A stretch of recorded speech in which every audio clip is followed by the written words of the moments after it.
আসসালামু আলাইকুম। এটা হচ্ছে টেসলা ভলিউম 1 4th এডিশনের টাইপ 7 করতেছি আমরা, যেটা নবম অধ্যায়। বলছে যে বাতিগুলো কিভাবে সংযোগ করলে সর্বোচ্চ কার্যকরীভাবে আলো দেবে, অর্থাৎ এটা হচ্ছে একটা গুরুত্বপূর্ণ প্রশ্ন। তো আমরা থিওরিতে এই বিষয়টা নিয়ে ডিসকাস করছি। বলছে কি সর্বোচ্চ কার্যকরীভাবে জ্বলার জন্য প্রত্যেকটা বাতির রেটেড সাপ্লাই দিতে হবে। Rated voltage, rated power, rated current, অর্থাৎ রেটেড ভোল্টেজ যদি আমি মেনটেন করতে পারি তাহলে আমি বাকিগুলো অটোমেটিকই মেনটেন হয়ে যাবে। তাহলে আমি 220 ভোল্ট সাপ্লাই দিচ্ছি, একে 110 ভোল্ট সাপ্লাই দিতে হবে। তাহলে কি আমি বাকি 110 ভোল্ট এখানে দিতে হবে? নিশ্চয়ই।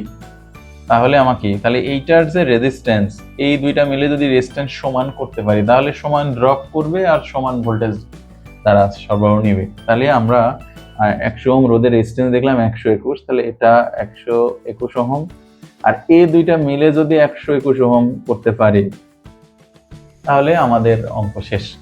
তাহলে আমরা এই আটটা নির্ণয় করার জন্য আমাকে এই আটটা ব্যালেন্স করে, অর্থাৎ এমনভাবে এই আটটা সেট করতে হবে যাতে দুইটা মিলায়ে 121 হয়।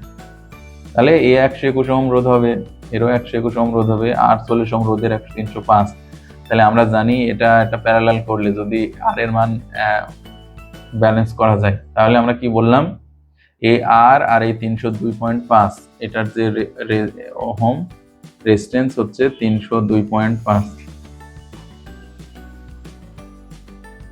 তাহলে এই দুইটা মিলে 121 হতে হবে। তাহলে আর এর মানটা কত হবে? দুইটা প্যারালাল করলে হয় 201.67। কিভাবে এটা আসতেছে একটু দেখে নিই।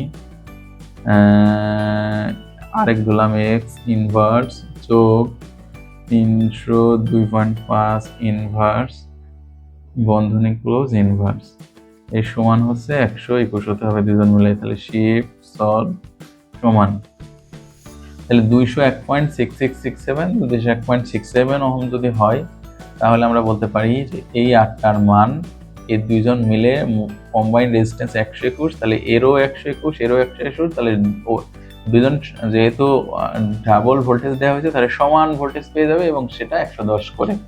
যদি এখানে 220 না থাকতো তাহলে অঙ্কটা কিভাবে কেমন হয়তো এটা বলতে পারতেছি না, বাট এমনভাবে দেওয়া যাতে দুজন সমান ভোল্টেজ পায়। কারণ এখানে যদি 220 না হতো তাহলে আর কার্যকরীভাবে জ্বলানো সম্ভব হতো না।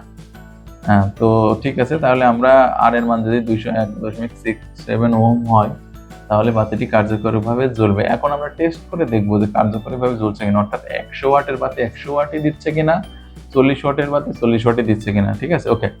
তাহলে এখন আমরা কি বলবো, 40 ওয়াটের বাতি প্যারালালে এত ওহম রোধ সংযোগ করলে দুটি বাতি পূর্ণ মতো জ্বলবে। আমরা টেস্ট করি। টেস্ট মানেই আমরা বলছি always test mean I square R. তাহলে আমরা আই নির্ণয় করি। আমরা হচ্ছে মোট 100 ওহম রোধের কারেন্ট আগে নির্ণয় করি। তাহলে মোট ভোল্টেজ, মোট কারেন্ট কত? 302.5 এর সাথে প্যারালাল 201.67, এই দুইটা প্যারালাল সাথে এটা সিরিজ। তাহলে আমার মোট কারেন্ট আসছে 0.9009 অ্যাম্পিয়ার। এবার আই 40 ওহমের কারেন্ট, মোট কারেন্ট গুণ বিপরীত শাখার রোধ বা বিপরীত শাখার নিজস্ব শাখার রোধ 0.4364। এবার আমরা কি করব, আমরা পাওয়ার দেখি। তাহলে পাওয়ার কত পাচ্ছে? পাওয়ার আমরা পাচ্ছে যে আই স্কোয়ার আর, তাহলে একটা হচ্ছে 100 ওয়াট পাচ্ছে এবং এখন আমরা টেস্ট করবো ওভার ভোল্টেজ পাচ্ছে কিনা। আমরা সেটা দেখার জন্য V100 কত ভোল্টেজ পাচ্ছে, ভোল্টেজ সূত্র কারেন্ট গুণ রেজিস্ট্যান্স 121, ভোল্টেজের সূত্র কারেন্ট গুণ রেজিস্ট্যান্স হচ্ছে 121 ভোল্ট পাচ্ছে, এও 121 ভোল্ট পাচ্ছে। তার মানে দুইজন সমান ভোল্টেজ পাচ্ছে, তার কারণে বাতিগুলো পূর্ণ মাত্রায় জ্বলছে। এই যে দেখেন, একেবারে যত রেটিং 100 ওয়াট রেটিং, সে সর্বোচ্চ 100 ওয়াট দিতে পারবে এবং 100 ওয়াটই দিচ্ছে। এই ছিল আমাদের অঙ্ক। আমরা এভাবেই সবগুলো অঙ্ক পর্যায়ক্রমে সলভ করব। তো ঠিক আছে, থ্যাংক ইউ সবাইকে। আসসালামু আলাইকুম।